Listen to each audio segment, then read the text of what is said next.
This is what a MAGA mind is. Brand spanking new Lexus SUV. How is that possible? Integrate into the same neighborhood that I worked my entire life to get into. I don't understand it. Why? Oh, yeah, here's this guy right here in his brand new Lexus. There he is, right there. Right there. That guy right there. It's what Make America Great Again has always meant to certain people. It's never been about patriotism. It's always been about hierarchy, about making sure black people stay in a place that makes them comfortable. Because let's be honest, imagine living in a country where 400 years you receive every privilege available. Free labor for almost 2 centuries, millions of acres of free land through the Homestead Act, government assistance when black folks were excluded, white veterans received GI Bills as sent them to college when black veterans who served the country faithfully did not, white home ownership through FHA loans that black people didn't get while black families were redlined into poverty. There was affirmative action for white folks long before the phrase was ever even created. Let me name a few more. Tax benefits, union protections, government contracts, Social Security programs that originally excluded black labor, corporate subsidies, banking systems built on predatory denial of black access. Hello, brothers and sisters. Now, majority of white Americans are feeling threatened by black excellence. You know, they have had a 400 years head start, and still the black people came from behind, from fighting injustices, oppressions, to being one of the most prosperous group of people in the US. Now, this is not sitting well with majority of the people. Let's watch this video, then have a really quick discussion at the end of it. Thank you so much. Policing designed to guard white prosperity and the unspoken privilege of always being seen and deserving, and all that for generations. And yet here we are. After everything designed to hold us back, we still here. It makes them a failure. We're still educating ourselves, still building businesses. It makes them a failure. Still growing wealth, still buying homes, still pulling up in our Lexuses. That makes them a failure. We still thrive in the ways this country has never planned for us to thrive. And it makes them feel like failures. Because that's what they are. That's why it bothers them. Because to them, our success is what it is. It makes them failures. They feel better when they can look down on us. They feel safer when we have to struggle. They feel whole when we are broken. So when they say make America great again, what they are really saying is let's go back and reset the hierarchy. Let's put them back in their place, which is beneath us. Let's strip away any progress that they've made. Let's take away all their rights, all their opportunities, all the wins that make them feel equal. Because for us to feel equal, it makes them feel like failures. Because they've had every advancement known to man, and yet here we are, and that's why our Black success is scary. That's why they demonize black successful people, black successful family. It's scary. And a lot of people that are non-black, and especially non-black Americans, demonize successful, happy, joyful black people. And the reason why it's scary, because so many people have done black Americans wrong, that with success, what are we going to do with it? What is a black person going to do with success now that they got the power to get back? People assume that a black person is going to wield the sword of knowledge the same way they did and be evil. People assume that when a black person gets in some sort of power position that we're going to utilize that power to put others down because that's what they did. And I'm getting tired of every time there's a thread of a black conversation, it's full of non-black American people. Like, what makes you think your point of view is valid? You are a part of the conversation that is being talked about. You don't have any solution. And if you have a chip on your shoulder about black people and you're non-black and non-black Americans, we don't care to hold y'all in our community. We don't care about your thoughts, and you're not going to stop anything. Be easy. I think there are 2 reasons why people don't like black Americans. The first reason is very obvious to me, and it's because black Americans call shit out. If you're a culture vulture, if you disrespect them, if you steal from the culture and try to reinvent it as your own, they will call you the fuck out. If you are a non-white person that's letting white people walk all over you and be racist towards you, they will call it out. But y'all don't like a mirror being held to you. You don't like accountability, and you don't think black Americans have any right to check you. The second reason is because the parasite class has made it their mission to demonize them because they have been the ones fighting white supremacy, the thing that they need to be wealthy since they got here. And now look, fascism is winning right now. It's all over America. You're being attacked by your own military.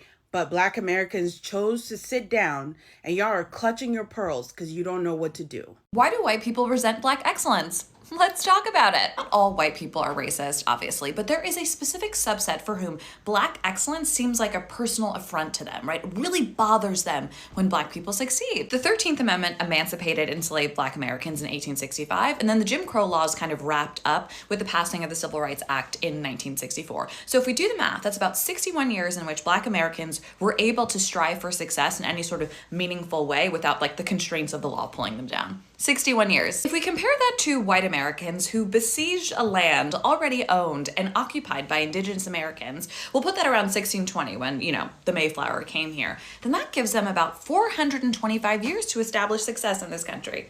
425 versus 61. If we compare those two fundamentally very different time spans, like, how much did white Americans actually do in all of that time? If we are to compare even the poorest and most underprivileged of white America to black America generally, it is clear that white Americans are born way past the start line, right? By that I mean, by like nature of being white in American society, you do benefit from all sorts of privileges. And like, to be frank, you're not exhausted by the horrible experience of facing racism on a daily basis, right? You do have a ton of privileges. So I imagine existing in this bubble of privilege that you like totally deny, the existence of black people for whom success is like second nature when it comes so easily and so readily, even though you've only had 61 years to achieve it, I imagine that's exhausting and frustrating. I imagine it makes people feel super, super inferior and hurts certain people's tiny, tiny little egos. And what do they blame that deep, deep psychic pain on? Well, of course, DEI and critical race theory and affirmative action. So I guess the question is, what might help those white Americans who just so strongly detest black excellence? Like, what will help you? And for that, I would suggest like a lot of therapy, like a ton of therapy.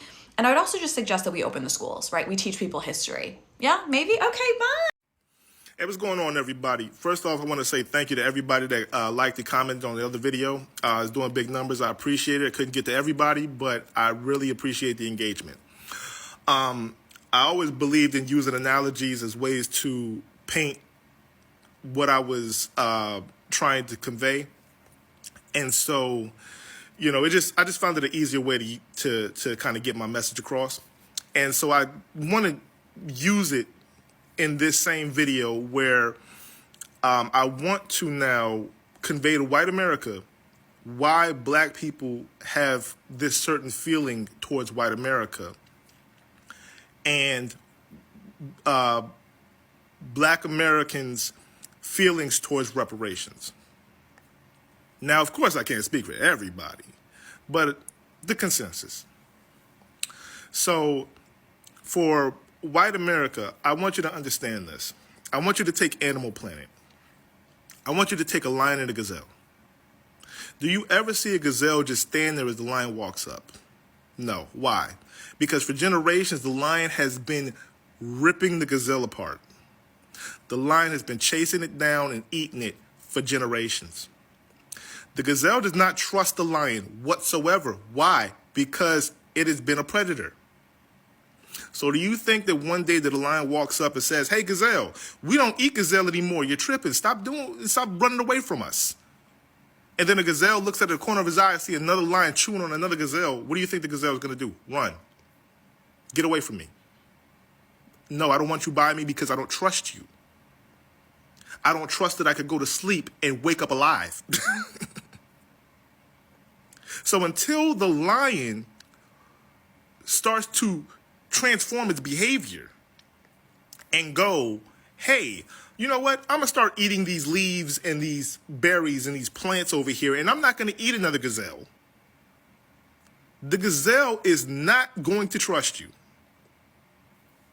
It's just what it is. All right? So you have to change your nature. Your nature is not displaying trust. And this has been generations of abuse. So no, you can't just one day go, "We're not like that anymore. We're going to trust you." You can't go, "Oh, well, that was my father and father's father and father's father. You know, that was my ancestors that used to eat gazelles." No, you're still eating gazelles. You may not be eating gazelles. You may be the exception. You may be the one that be eating plants and berries and stuff. But you got to look around and see the other lions. The other lions are still eating gazelle.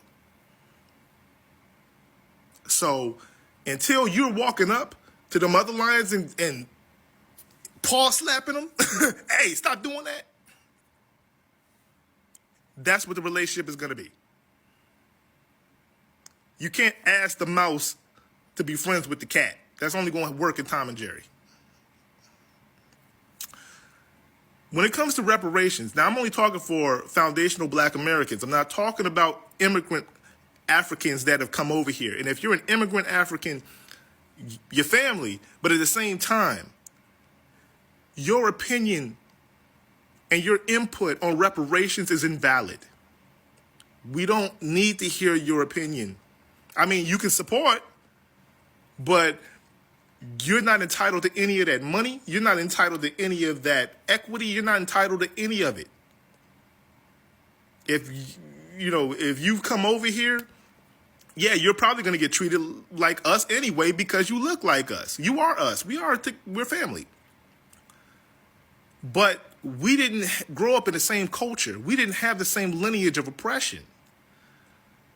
So whatever oppression that you might have came from in Haiti, in Jamaica, or whatever, I can't claim that. I can't claim the oppression of another country because I wasn't there. And if I move over there, I didn't experience it for generations. So stand down, please. Now, to white America, look at us as your mafia loan shark. Okay? You borrowed from us. Now, I'm using borrowed very loosely because the real word is kidnapped. But you borrowed from us. You took 300 years of free labor, built generational wealth, built equity, built power. And then when it was time to pay what was due, you didn't pay up. 40 acres and a mule, didn't get it. When we have places like Tulsa and places, Atlanta, burned to the ground. When we have civil rights, we have white people that are claiming Native American status to get in. When we're talking about DEI, white women are at the top of that list. Black people at the bottom of that list. We were not given what was owed. So we are that mafia loan shark because what? You thought that it was going to just die out with the slave owners? No, it passes to the next of kin. Pay up. And it's going to continue to pass to the next of kin until we are paid what is owed. And we're going to keep coming for that ass again. So, and honestly, to the white nationalists and the people that believe that America is just for the white people, you should be some of the biggest champions for reparations. You know why? Because the moment that you give us that money, we can stop looking in the past and start looking to the future. We can no longer throw this in your face. I mean, of course, we can still bring it up because it's history, just like the Holocaust. But we can move forward. We can take steps to move forward. If you want us out of the country so bad, pay us. I'm pretty sure a good portion of us will be glad to go somewhere else. Everything that you're looking for us to shut up, for us to not be bringing up racism no more and all this, if you want all of this to stop, pay us. We can alleviate all of this, like, immediately. But there's that thing called ego. That ego will not allow you to take accountability and going, hey, why should I pay for something that happened in the past because you're still benefiting? Now, you may be thinking, I grew up poor. I grew up broke. But there's still a level of privilege that you got that me or any other foundational Black American didn't get. We walk into the same places, we get treated differently. You get treated with a smile, I get treated with a scowl and a frown. You get treated as if you're safe. I get treated as if I'm violent and I'm unhinged. No difference, we don't have to have a difference in personality. Me and you could literally be clones. You just came out white and I just came out black, and I will get treated as the outcast.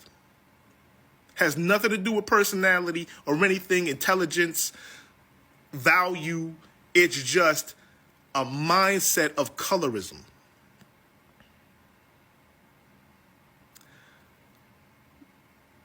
White people have established power in this country for you to continue to benefit from and us to be subjugated to negatively. We've had to fight the vote, fight to be included, fight to learn, fight to exist.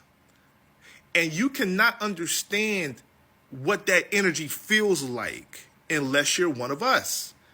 Because when you have to constantly fight, that means you're constantly uncomfortable. You're constantly on guard. And that's not a very enjoyable way to live. But we continue to strive and we continue to propel ourselves forward. So I only say that message to say, listen, I want equality. I want love across the board. But until we address all the negativity and the egregious things that happened in the past, we can never move forward in the future. Learn when to shut the fuck up sometimes. The black Americans that have so much smoke for black immigrants, for Africans, for Caribbeans, are those same black people on your timeline exercising that same level of smoke for the white people occupying black cities? Do they have that same energy for Charlie Kirk supporters that are attacking black people, that are threatening HBCUs, that are threatening black communities? I just want y'all to look around on your timeline, in your friends list, in your mutuals. I want y'all to count how many black people, black Americans, that were angry at black immigrants the other week are equally angry with white supremacists that are actively threatening, attacking us, that are firing black people. I want y'all to count how many times people that claim to be black American with us are actually standing with us when we're being attacked by white supremacy. I want y'all to count how many of them are trying to urge us to go to war with the diaspora and to be against other black people from other nations. I want y'all to compare the two. I want y'all to pay attention to how many of those black people are the same black people. All my fellow black Americans, how many black Americans that talk to us about immigrants taking our resources and being against us, how many of those same black Americans have that same smoke for Donald Trump, for Charlie Kirk supporters, for all these white supremacists that are coming for us? You can't be standing up to other black people because they come from another country and speak another language. But then you transform into a punk-ass bitch when these white supremacists are actually threatening us with violence, with economic harm, with physical harm. Y'all can't be pussy when it's time to stand up to white supremacy and be tough and be badass when it's time to get into other ethnic minorities. Black people know more about white people than white people know about themselves. As a white South African who grew up during apartheid, the first time I ever heard this phrase, instinctively, I knew it was true. But intellectually, I couldn't have told you why. It took me years of reading and thinking and researching and listening to be able to, years, decades even, to unpick and unravel it. If you want to join me on my journey, please drop me a follow. I've just had to restart my channel here on TikTok, and I would love to be joined by as many passionate anti-racists as possible. It's only by talking about racism, by taking it apart and understanding it in its entirety, that we can ever have any hope of moving past it. Run, run, were the words from the mouth of McCurtain County, Oklahoma police officer Jerry Neal Pollard. It should be hard to believe that this level of domestic terror from law enforcement is still happening in 2023. But this is Oklahoma, and it is not hard to believe. Jerry Neal Pollard pointed a rifle at a black employee at Alfred Metals. He then made the racist statement with the slurs, ending it by saying, "You better run, boy, run." When the man said he was going to call the police, Jerry Neal Pollard informed him that the police were already there. Currently, Jerry Neal Pollard has been released from jail on a small $15,000 bond. If McCurdy County, Oklahoma sounds familiar to you, then you know it should. This is the same Oklahoma County where Commissioner Mark Jennings was caught on tape advocating for the lynching of black residents with local Sheriff Clarity, who is still the sheriff. According to the Government Accountability Office, incidents of domestic terrorism has increased by 357% between 2013 and 2021, and it seems even more common now since some groups were told to stand back and stand by. I wanted to do a Saturday class on things that are considered to be an automatic threat when you're a Black person. Hi, my name is Dr. Natalie Jones, and I think, by and large, people have forgotten about this, so I definitely want to do a review of things that Black people find automatically, physically threatening. Some of them I may go into, some of them, you're going to know why. So we'll start with number one. And this is stuff that I was taught even as a small child. My mother always told me to never do this because it's considered an automatic physical threat, and that is pointing your finger at someone. And even if you know this person, but just pointing itself is considered to be like you want smoke. This is applicable even if you do it on the job. So if you point at someone, I've seen this happen where a supervisor is pointing at someone or pointing and poking them in the chest. Again, that's considered an automatic threat to violence. A person is likely to interpret that as you want smoke or you want to catch a fade. So that's number one. Number two is staring. Again, this is something my mother taught me at a very young age, to never stare at somebody. But a person, when you look at, if you're staring at someone, that is considered to be threatening. So do not be surprised if somebody looks at you and they're like, what you looking at? You sticking your tongue out, or, they come over to you and say, is there a problem? Again, those are things, by and large, that is considered a physical threat that you want to catch a fade. It is, you're attacking me in some way with your eyes. Like you don't do that. So I think those two can kick it off. But number three, when someone stands up over you, if you're having a heated exchange, you're having words with someone, and someone gets up and they walk over to you, or they stand up over you and they're yelling at you, it's automatic. Gloves are off. We're going to town right now. It's understood. I think that's universal. You never, ever, ever, ever let anybody stand up over you. I don't care who it is, man, woman, child. You never do it. And I definitely want to circle back to the staring thing. Speaking of children, toddlers also do this. Again, it is considered, by and large, by most Black people, to be considered automatically threatening. Children should be taught this. I know that I was taught to never do these things. So if you have a small child that does that, they also may catch words as if they're doing that. Somebody may say, what you're looking at, is there a problem? Whatever. To children too. So children are not exempt from any of these things, because they're considered a threat. They're considered to be poor parenting. They're considered to be like, your mama taught you to do this, and I don't like that. By and large, it's still considered to be a threat either way. I don't make the rules. I'm just telling you. So let's talk about honorable mentions. And I think, and just to go back just a second, I think we all know where finger pointing came from, right? Finger pointing, staring, I think we all know those things are where those things are rooted in. And so I think, following up with that, number 4 is getting loud, talking loud, yelling. Like, who are you yelling at? Like, when someone is raising their voice and they're getting loud, and you're becoming verbally aggressive, again, that's to be taken as a threat. Like, because do you want smoke? We could both talk loud all day, but like, why are you coming out of pocket like that? Those things are considered to be automatically aggressive. Again, number 5, sidewalk politics. Sidewalk politics is a real thing. You don't have to, you can always Google it. You can Google everything that I'm telling you. But sidewalk politics, this is something that happens by and large between white people. Hello, brothers and sisters. Now, I do really hope you're all doing fine from wherever you're watching me from now. Black excellence is now something that is not sitting well with majority of the people. Now, black excellence is now making some people uncomfortable, and they are now threatened by the same people who they actually had a very big head start. You had a head start of around, let's say, around 400 years. That during this time, you had oppressed the black people. They could do nothing.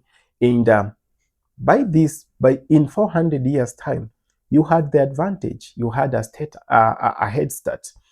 You could do everything that you wanted to, while the black people were still figuring out on how to get out of the same oppression you had put them. When we had the civil rights movement starting back in the 1960s and in the 1950s, we had people like Martin Luther King who came out here. And during his time, Martin Luther King made sure that he was not only addressing the issues that were facing the black community alone.